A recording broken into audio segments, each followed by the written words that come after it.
There's something I've noticed about certain people in their 70s, and I mean this in the best possible way.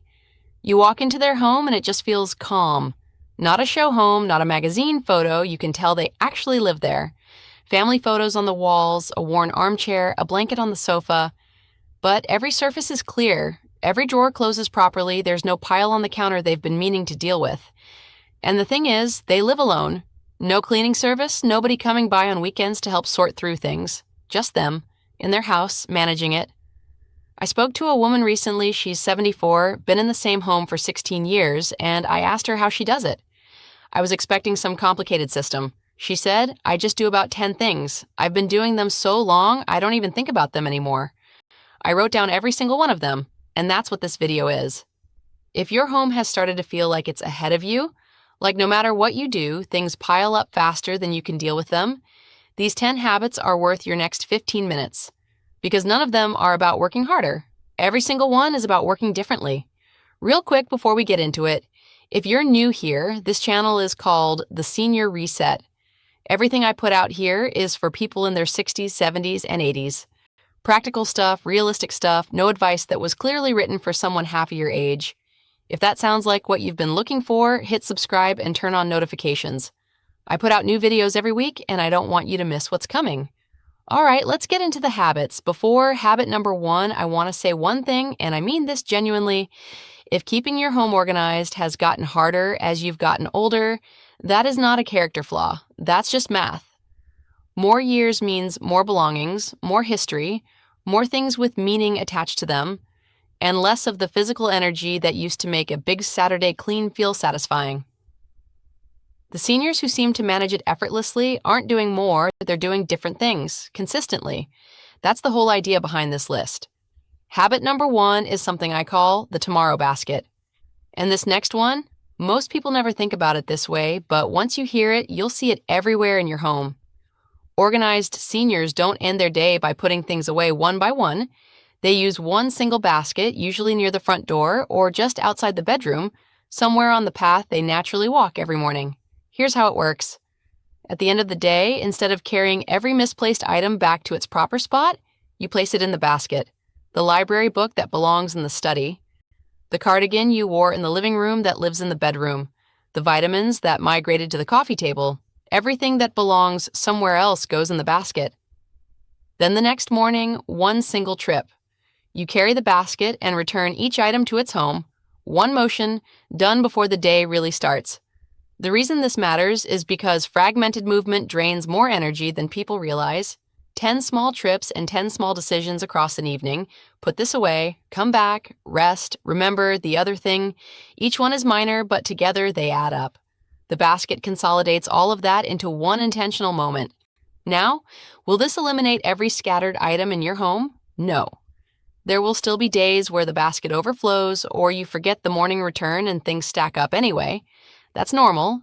The basket isn't a perfect system. It's just a consistently better one, and over time the rhythm takes over, which is when it actually starts to work. Habit number 2 is the waist height rule. This one almost no organization video talks about, and it matters for both the safety and the tidiness of your home at the same time. The principle is simple. Anything you use every single day should live between your hip and your shoulder. Not above your head, not on the floor. At a height where you can reach it, use it, and return it without effort or strain. Here's the connection most people miss. When something is stored in an inconvenient spot, too high, too far back, too low, there's a natural human tendency to use it and not put it back right away. Because putting it back involves effort. And when you're tired, or your shoulder is stiff, or you've just finished making dinner, that extra effort feels like too much. So the item stays out, then it stays out the next day. That's not laziness. That's a rational response to poor design. Many organized seniors have rearranged their kitchens and bathrooms based on this rule alone. Everyday medications at countertop level, reading glasses with one permanent spot at the side table, everyday dishes on a shelf that needs no reaching. The items used daily are always within easy reach, which means they always get put back, and there's a safety dimension here worth being direct about. Falls are one of the leading causes of serious injury for people over 65. A number of those happen during reaching and bending for things stored at the wrong height. Rearranging your storage around the waist height rule is not just a tidiness strategy. It's a way of protecting your independence. Habit number 3 is the Sunday sort. This one is the most underrated habit on the entire list because it sounds modest. And that modesty is exactly what makes it so effective. Every Sunday, not a cleaning session, not a decluttering project, just 15 minutes with a timer, organized seniors walk through the main living areas and ask one question about every surface. Does this belong here or somewhere else? That's the whole activity. If it belongs there, leave it. If it belongs somewhere else, return it. No decisions about whether to keep things, no deep cleaning, no reorganizing, just returning the home to its baseline. The reason organized seniors protect this 15 minutes is because it creates a ceiling on disorder. Mess can only build for 7 days before it gets addressed. You are never facing 2 weeks of accumulated clutter. The home resets every single week with 15 minutes of effort. Over time, the Sunday sort actually gets shorter, not longer, because the habit of returning things throughout the week gets stronger. The two things reinforce each other. Set a timer this Sunday, walk through the living room and kitchen, return things to where they belong, give it 4 Sundays, and see what it does to how your home feels. Habit number 4 is what I call the 1-decade decision. Now here's where it gets a little more personal. This one takes honesty, but it's the kind of honesty that feels like relief once you actually do it. Once a year, organized seniors go through their belongings, not everything at once, but room by room at whatever pace feels right. And they ask one question: have I used this, displayed this, or genuinely thought about this in the last 10 years? I need to pause here, because I know some of you are already thinking about specific things that don't fit neatly into this, things that belong to someone you've lost, a spouse, a parent, things you haven't touched in a decade but couldn't imagine being without, not because you forgot them, but because they're still present in a real way. I am not talking about those things, not even slightly. There is a real difference between an object that carries grief or love, something you look at and feel something, and an object that has simply been stored without thought for years. One is part of your living space, even if it sits still. The other is just taking up room. The 1-decade question is only for the second category, and only you know which is which. What organized seniors have found is a system for the genuine in-between items, things that hold some meaning but whose time in this particular home may have passed. Many of them keep what I call a legacy box, one box where items like this live. When it's full, something comes out before something new goes in. Some people photograph the item before it leaves. The memory stays. The item finds a new life, given to a grandchild, donated, or passed to a friend who always admired it. The home breathes, and what remains is what's truly active in your life right now. Habit number 5 is the command station. This one sounds almost embarrassingly simple, but I'd bet it solves something you deal with every single day. How many minutes did you spend yesterday looking for something? Your keys, your glasses, a piece of mail you put somewhere safe, a pill bottle you moved from its usual spot? For most people, the answer is somewhere between 5 and 15 minutes. Every single day, organized seniors solve this with one dedicated spot in the home, usually near the front door or in a central area of the kitchen, where the daily essentials always live. Keys, wallet or purse, the day's medications, glasses, a small notepad, incoming mail before it's been sorted. The rule that makes the whole thing work is absolute consistency. Those items go there, always, not usually, always. What organized seniors understand is that when a home is designed so your brain doesn't have to actively track where essential things are, you stop spending energy on decisions that shouldn't require any thought at all. You walk in, keys go in the bowl, and you're done. Your command station doesn't need to be beautiful, it needs to be consistent. A bowl you've had for 30 years works just as well as anything in a store. The system is in the habit, not the hardware. Habit number 6 is the done for the day rule. I want to draw a clear line between this and the Sunday sort we talked about earlier because they sound similar but they work completely differently. The Sunday sort is your weekly reset. It catches everything that drifted over 7 days. This habit is what slows the drift in the first place. Think of it this way. The Sunday sort is the safety net. This habit is the balance. You need both, but they're doing different jobs. The rule is simple. When you finish an activity, you complete it before starting the next one. Not perfectly, I want to be realistic here, but intentionally. The coffee cup doesn't stay by the chair when you move to the kitchen. It comes with you. The blanket gets folded before you leave the room. The book gets its bookmark and returns to the shelf. None of these take more than 30 seconds. But here's what organized seniors understand that most people only realize after things have slipped. Mess is not created by big events. It's created by the accumulation of small, unconsidered moments. A home doesn't become chaotic because of one bad day. It becomes chaotic because of 7 days of small things left in slightly the wrong place. The done for the day rule intercepts this at the source. Habit number 7 is to label everything you might ever have to think about.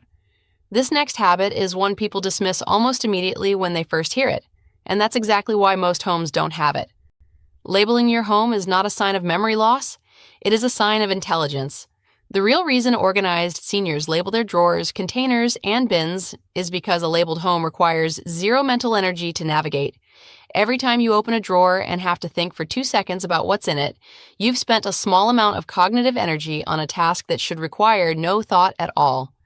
Multiply that by every drawer and cabinet in your home, and you start to understand why some homes feel exhausting to live in even when they're not particularly messy.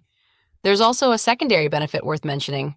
When someone comes to help you in your home, a family member, a friend, a caregiver, a labeled home means they can put things back correctly without guessing.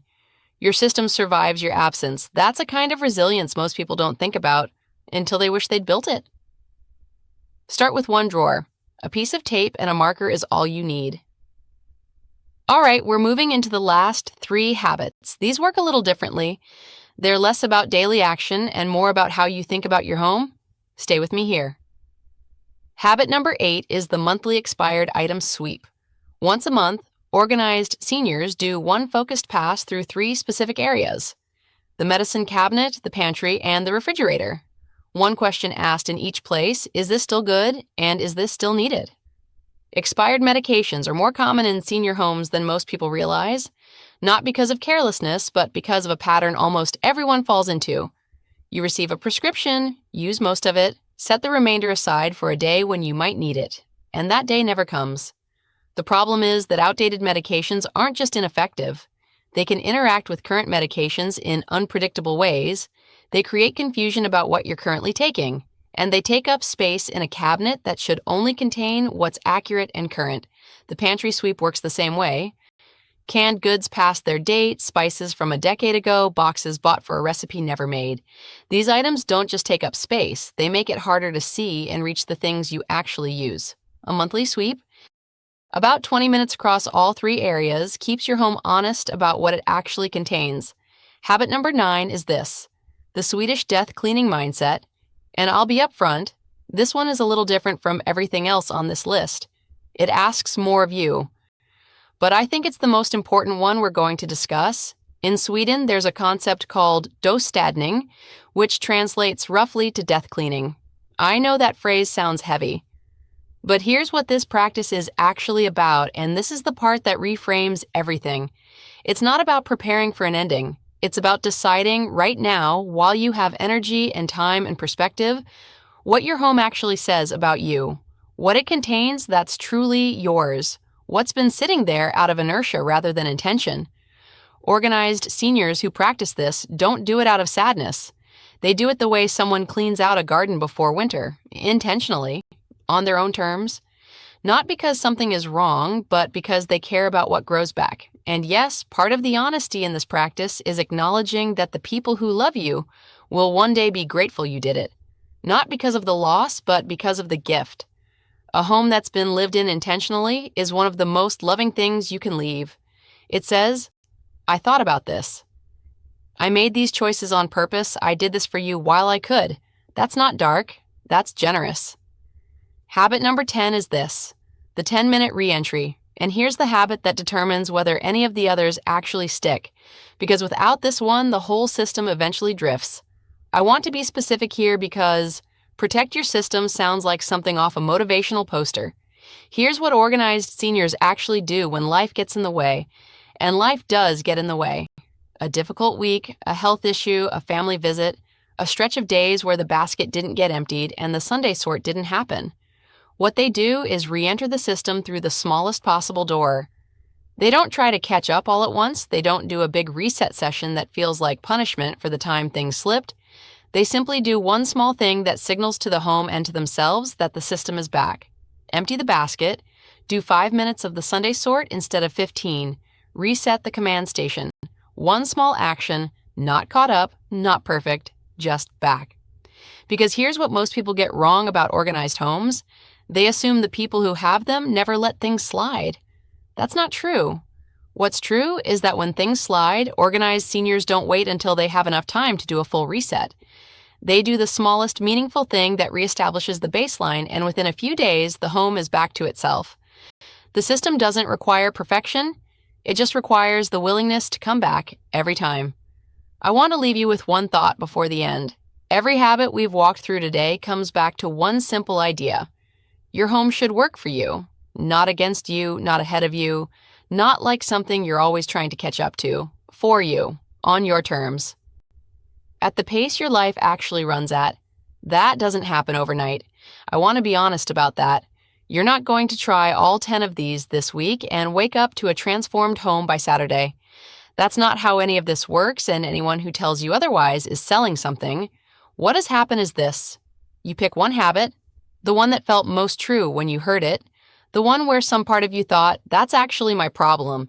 You try it for 2 weeks, you don't force it, you let it settle, and then when it starts to feel automatic, you add the next one. At some point, a few weeks or a few months from now, someone walks into your home and says, I don't know how you keep it like this. And you'll know exactly how, because you built it one small habit at a time. Start with one. That's it. That's the whole ask. If this was useful, a thumbs up genuinely helps more people find this who need it. It takes 1 second and it actually makes a difference. If you're not subscribed yet, I'd love to have you here. The Senior Reset, every week, real content for real life in your 60s, 70s, and 80s. No fluff, no generic advice, just practical stuff that actually fits where you are. Before you go, tell me in the comments, which of these 10 habits are you starting with? I read every single one and I genuinely like to know.